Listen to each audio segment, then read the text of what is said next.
갑자기 유희열님께서 잠깐 연주 멈추고 연주자에 대한 예의가 없다 비난의 댓글이 써 있더라고요. 분의 조회수가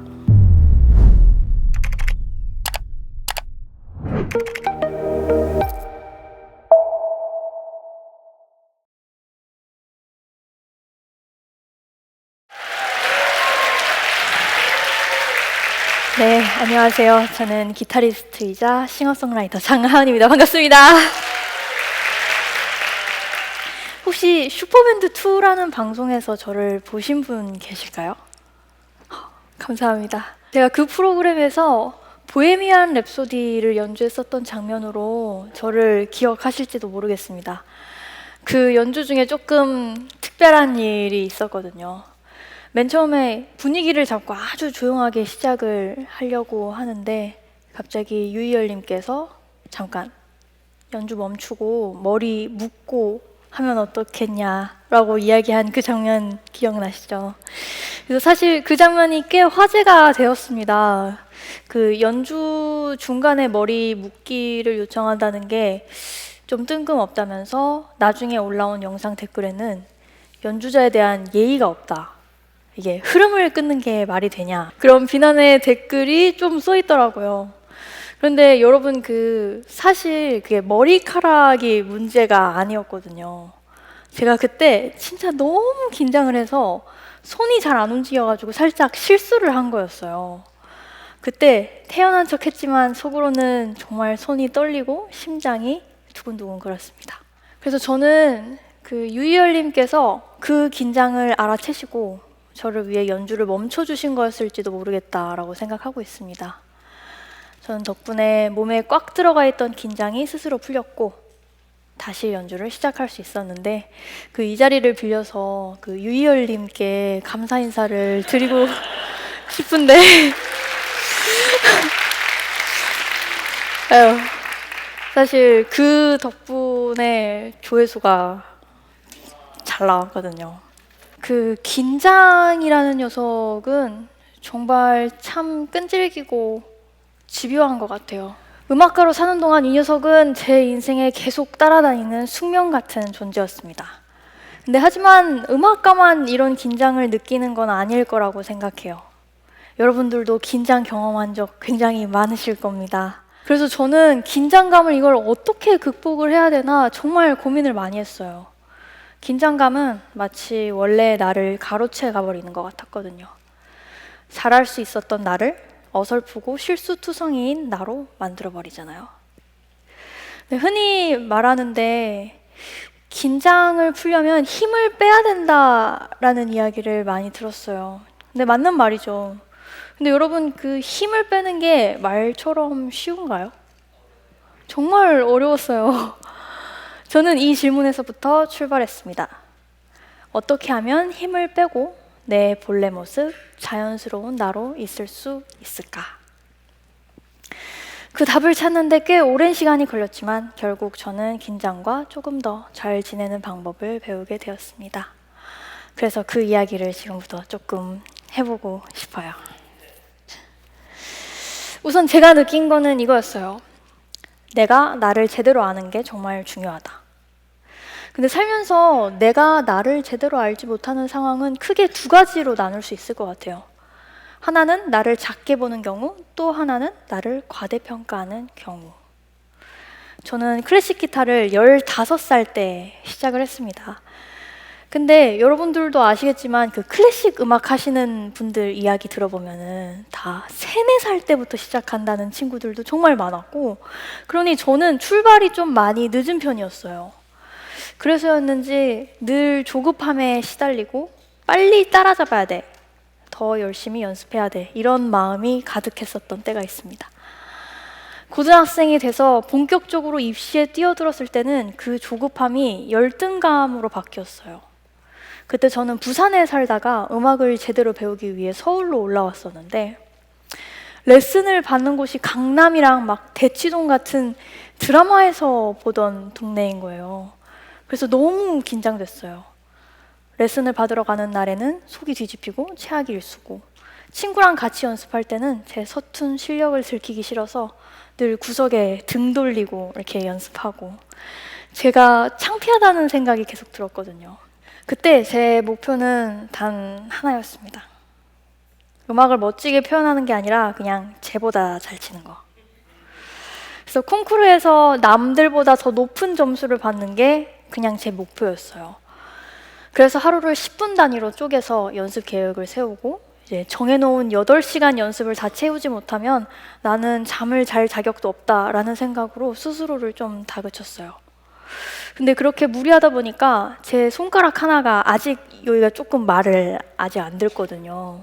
그래서 얘가 끝까지 구부러지지를 않는데, 그때 저는 쉬는 법을 몰랐고 더 빨리 치고 더 화려하게 연주하려고만 했었던 것 같아요. 그래서 새로운 연주 스타일도 시도했어요. 드럼처럼 기타 바디를 두드리는 퍼커시브 연주도 그중 하나였는데, 어떤 선생님께서 제가 그렇게 연주를 하는 걸 보고 이런 말을 하시더라고요. 겉멋들어서 너 제대로 음악이나 하고 있는 거냐고. 마상. 그 말이 진짜 너무 큰 상처가 됐어요. 그러니까 나 스스로가 너무 부끄럽다는 생각이 들기 시작하니까 그 열등감과 조급함이 저를 긴장 상태로 몰아넣고 제 몸에 힘을 잔뜩 들어가게 만들었습니다. 반대로 나를 과대평가하는 경우도 있는 것 같아요. 나를 본래의 나보다 더 크게 부풀려 보는 거죠. 그럴 때도 몸에 힘이 들어갑니다. 사람들이 제 이름을 많이 알게 된 건 유튜브에서 뜬 버스킹 영상이 하나 있었거든요.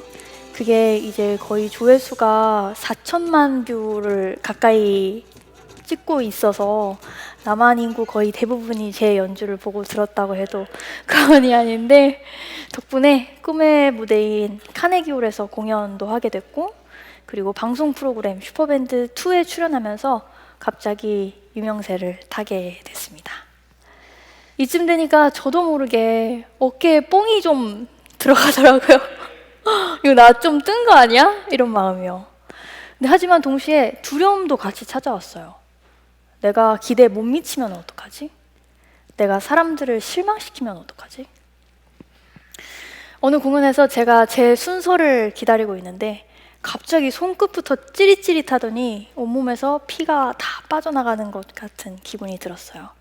야, 이게 그 공황장애구나 싶었죠. 그날 첫 곡은 진짜 쉬운 곡이었어요. 클래식 기타를 배우면 맨 처음에 배우는 로망스를 쳤었거든요. 그 곡이 너무 쉬웠던 그 곡이 머릿속이 하얘지면서 생각이 꼬이기 시작했어요. 이거 여기를 어떻게 쳤더라? 새끼손가락이 7번째 플랫에 들어가야 되나? 8번째 플랫에 들어가야 되나? 그 숨막히는 3분 동안 머릿속에 두려움이 정말 가득 찼었어요. 결국 연주를 중간에 멈췄습니다. 정말 도망치고 싶더라고요. 그 뒤에 공연을 어떻게 마쳤는지도 기억이 잘 안 나요. 그날 이후로 저는 무대가 너무너무 무서워졌습니다. 이 두 가지 상황에서 제가 공통적으로 느낀 건 하나였어요. 내가 나를 제대로 보지 못할 때 긴장이 더 커진다는 사실이었죠. 나를 작게 봐도 과대평가해도 몸과 마음은 균형을 잃고 힘이 들어가게 됩니다. 그 결과 긴장감은 더 커지고 불안은 제 삶을 지배했어요. 진짜 중요한 건 내가 나를 있는 그대로 받아들이는 일이었어요. 제가 어느 날 다큐를 봤는데 멧돼지가 들판에서 사자를 만나는 장면이었거든요. 근데 그 순간 멧돼지의 몸이 심장은 더 빨리 뛰고 혈관은 팽창합니다. 도망갈 때 필요한 근육에 더 풍부한 산소를 공급하기 위해서 도망치기 위한 기능 말고 다른 시스템은 그냥 다 셧다운한대요.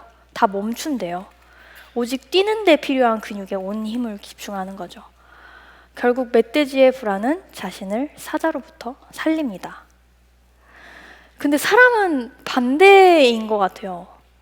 무대에 서는 순간 우리는 사자를 만나는데 불안하고 도망가고 싶죠.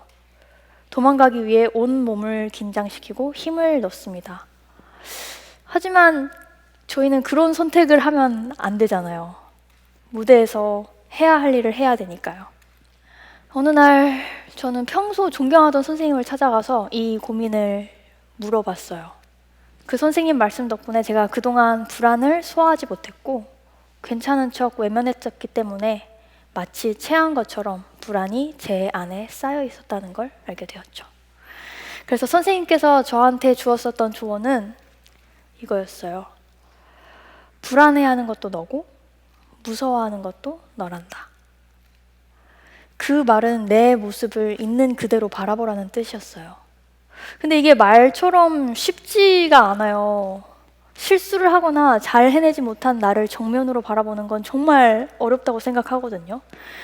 여러분들도 이런 경험 해보셨을 겁니다.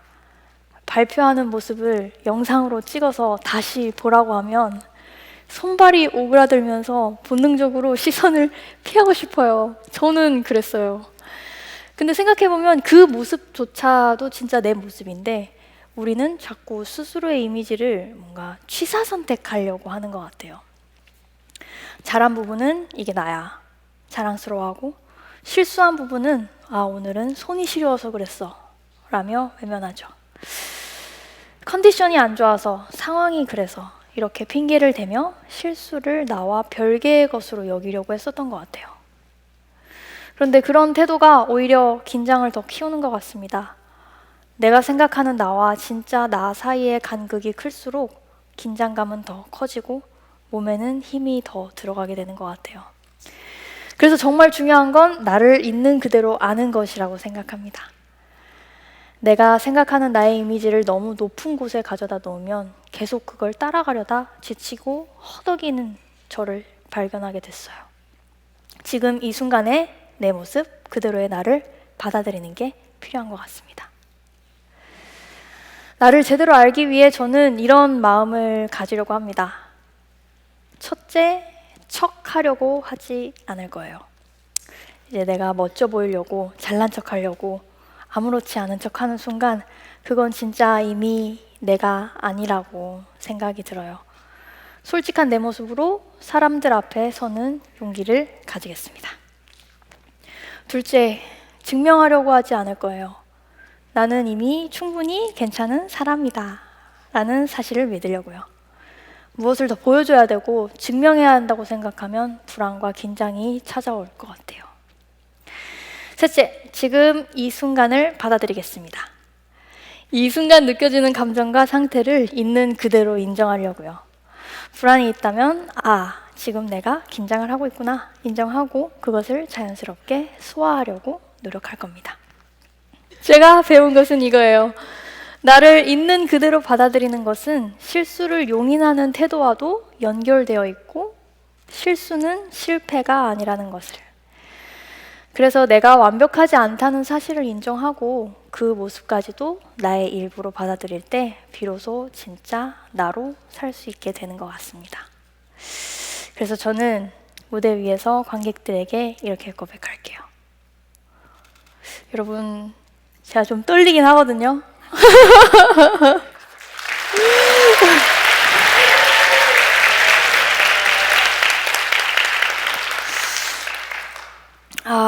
근데 이 순간 저는 이상하게 긴장이 풀리는 것 같아요.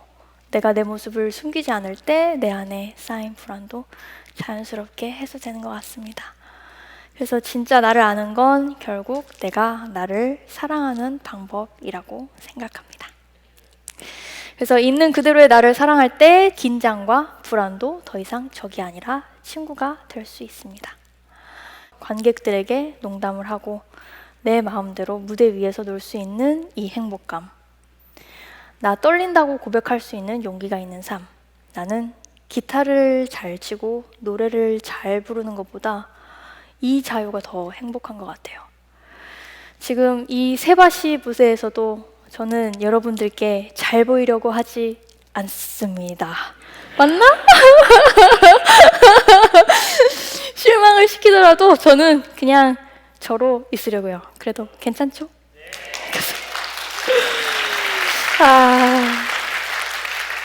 그럼 마지막으로 제가 쓴 가사말 하나 읽고 마무리하겠습니다. 하루하루 버거운 날들을 힘 빼고 천천히 그리 흘려보내는 거야. Get out of that box. We forgot to fly into the sky with your heart. 조금 더 편안히 slow slow, 유유히 flow flow. 그렇게 흘러가는 거야. 즐거웠습니다. 장하은이었습니다. 감사합니다.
감사합니다.